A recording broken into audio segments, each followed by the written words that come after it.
Dubbers win, bear down. Dubbers win, bear down. Got it turned around. At 2-2 we're crushing. My frown turned upside down. Finally we tried rushing. Love to see it. First half was not too pretty. Was scared there'd be some sadness in the windy city. Defense kept on pressing, clawing, fighting, scratching. Finally found our rhythm, offense got some traction. Cause when the team got right, started playing with the fundamentals, rhythm, and we ran and passed. Oh, I'm finding move some bodies, yeah. Lost to a bummer, maybe felt that heat, and the Rams were beat with that pick up on your feet. Sing out Dub Bears, cause we won. Dub Bears! Got it turned around. At 2-2 we're crushing. My frown turned upside down. Finally we tried rushing. Love to see it. Dub Bears win, yeah. Dub Bears win, yeah.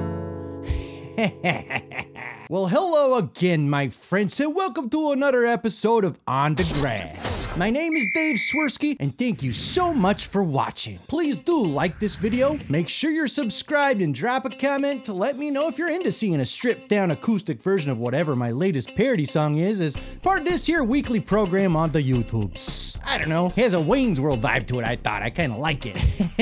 Dave's World, on the grass, let's go Bears. Dubbers.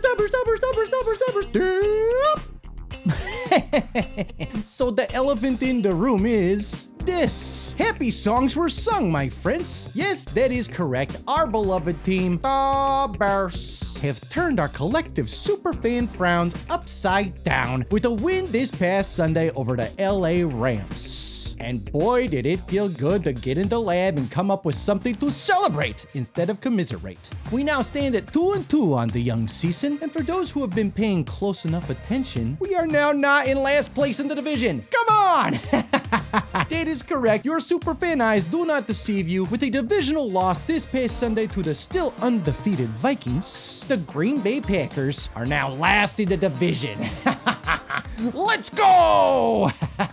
As I predicted last week, Jordan Love did return from his knee injury, but it wasn't enough to overcome what looks like a very tough divisional opponent in the Vikings. So the Bears getting their second win puts us at third now in the North. So let's talk about that game Sunday, shall we? A huge factor in that win was certainly the play of DeAndre Swift, who finally had a respectable stat line this season with 165 total yards. It was awesome to see him score his first TD in Bears blue at Soldier Field, and for him to live up to the excitement a lot of us had in him coming here when Poles signed him this past offseason. Being a dual threat out of the backfield was what was expected of him, and the O-line finally played well enough to help make it happen for him. When Tevin Jenkins went down, I did experience a heart attack.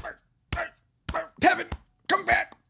But the O-line played a pretty solid game without arguably our best anchor in that line, so kudos to them. Caleb was sacked 3 times in the game, but no turnovers. And I am beyond happy to report, this guy just keeps getting better, folks. And it's not just these Bears goggles that I have that are telling me that. Time to nerd out for a second on the numbers, my friends. Caleb's QB rating by game. Game 1, 55.7. Game 2, 51.0. Game 3, 80.8. And game 4 against the Rams this past Sunday, 106.6. And for anyone who was freaking out about his low completion percentage in the first few games, Colin Coward, check this out. Game 1, completion percentage, 48.3%. Yikes. Game 2, 62.2%. Game 3, 63.5%. And game 4, 73.9% completion percentage. And you could see in that game, he's starting to trust that he can check it down to get out of trouble, in addition to using his natural athletic ability to evade tacklers and dance around back there. Another thing I'm gonna mention, the former Iowa Hawkeye Tory Taylor,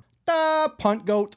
he averaged 55.4 yards on 5 total punts and pinned the Rams inside the 20 on 3 of those. Now, fans of the offensive-less college football over the past few years, also known as Iowa Hawkeyes fans, already knew that when polls drafted Taylor, this was not a dumb move, as some freaked out that it was. This dude is a field flipper, and he was literally the best player on the Hawkeyes' whole team over the last few years. He's a weapon, and we finally got to see him do his thing, and he's only gonna get better now that he's a pro. Now let's chat about that defense for a second. Once again, the reason this game was within reach was that defense. Another multiple takeaway game for them. And Jaquan Brisker showed out. 12 total tackles on the game and sealed the victory with that pick at the end. And almost had a second one too. If this offense can continue to get right and progress, with how well this defense has played in tight games where they had to win it or keep us in it, I'm very excited to see how much pressure they put on an opponent when our offense is putting up lots of points. It's coming, my friends. I believe. I think they can. I think they can. I think they can. The Bears. And with this second home win out of 2 home games played so far this season, our beloved team now holds the record for longest home winning streak in the NFL currently at 7 games. How about that? The last home loss for our Bears was last year, Week 6, Sunday, October 15th, against the Vikings, which spawned this here parody song. Hello, darkness, my old friend. The Bears have lost the game again. So maybe old Dave Swerski had a hand in turning this whole thing around.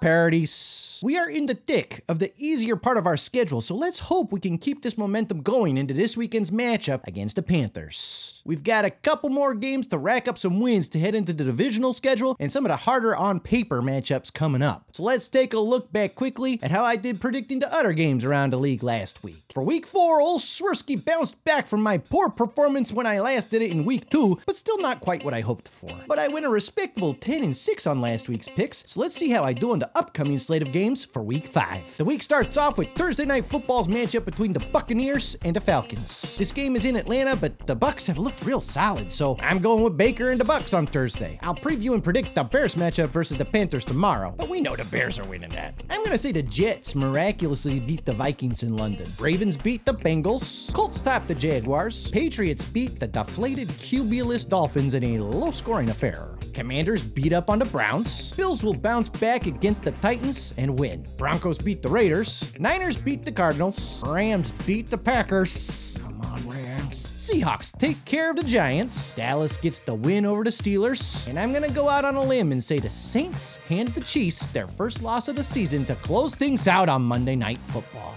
Well, my friends, that's gonna do it for this edition of On the Grass. Once again, thank you so much for your continued support of what I do here. Merch is on the way. It will be here either Friday of this week or at the latest by next Monday, so keep your eyes open and watch my social channels for an update there soon. As always, be kind to one another and be kind to yourself too. And go Bears!